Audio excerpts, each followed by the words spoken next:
Marcos 8. A segunda multiplicação de pães e peixes. Naqueles dias, quando outra vez se reuniu grande multidão e não tendo eles o que comer, chamou Jesus os seus discípulos e lhe disse: Tenham compaixão dessa gente, porque há 3 dias que permanecem comigo e não têm o que comer.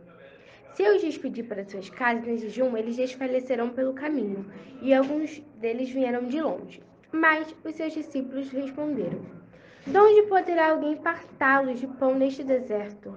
E Jesus lhes perguntou: Quantos pães tendes? Responderam eles: 7. Ordenou ao povo que assentasse ao chão. E, tomando 7 os pães, partiu-os após ter dado graça, e deu a seus discípulos para que eles distribuíssem e repartissem entre o povo. Tinham também alguns peixinhos, e, abençoando-os, mandou estes igualmente fossem distribuídos. Comeram e fartaram-se, e dos pedaços restantes recolheram 7 cestos. Eram cerca de 4.000 homens. Então Jesus os despediu. Logo a seguir, tendo embarcado juntamente com seus discípulos para as regiões de Dalmanuta, os fariseus pedem um sinal do céu. E saindo os fariseus, puseram-se a discutir com ele, tentando pedir um sinal do céu. Jesus, porém, arrancou do íntimo do seu espírito um gemido e disse: Por que pede esta geração um sinal? Em verdade vos digo que esta geração não lhe dará sinal algum. E deixando-os, tornou a embarcar e foi para o outro lado. O fermento dos fariseus e de Herodes. Ora, aconteceu que eles se esqueceram de levar os pães, e no barco não tinham consigo senão um só. Previu-os, dizendo: Vede, guardai-vos do fermento dos fariseus e do fermento de Herodes. E eles discorriam entre si: É que não temos pão. Jesus, percebendo, lhe perguntou: Por que discorreis sobre não ter pão? Ainda não consideraste nem compreendeste? Tende o coração endurecido? Tendo olhos não vedes? E tendo ouvidos não ouvis? Não vos lembrais de quando parti 5 pães para os 5.000?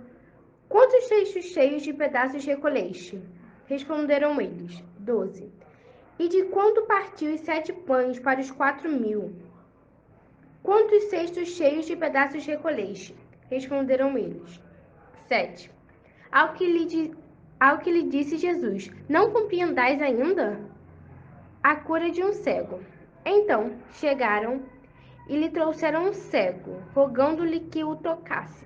Jesus, tomando o cego pela mão, levou-o para fora da aldeia e, aplicando-lhe saliva aos olhos e impondo-lhe as mãos, perguntou-lhe: Vês alguma coisa? Este, recobrando a vista, respondeu: Vejo os homens, porque como árvore os vejo andando. Então, novamente lhe pôs as mãos nos olhos, e ele, passando a ver claramente, ficou restabelecido, e tudo distinguia de modo perfeito. E mandou-o Jesus embora para casa, recomendando-lhe: Não entreis na aldeia. A confissão de Pedro. Então, Jesus e seus discípulos partiram para as aldeias de Cesareia de Filipe e, no caminho, perguntou-lhes: Quem dize, quem dizem os homens que sou eu? E responderam: João Batista, outros Elias, mais outro, alguns profetas. Então lhes perguntou: Mas vós, quem dizeis que eu sou? Responderam-lhe, respondendo, Pedro lhe disse: Tu és o Cristo. Advertiu Jesus de que ninguém disse tal coisa a seu respeito. Jesus predisse sua morte e ressurreição.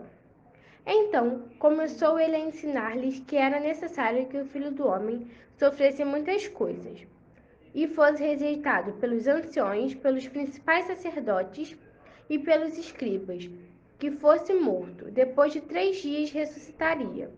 E isto ele expunha claramente, mas Pedro, chamando-o à parte, começou a reprová-lo.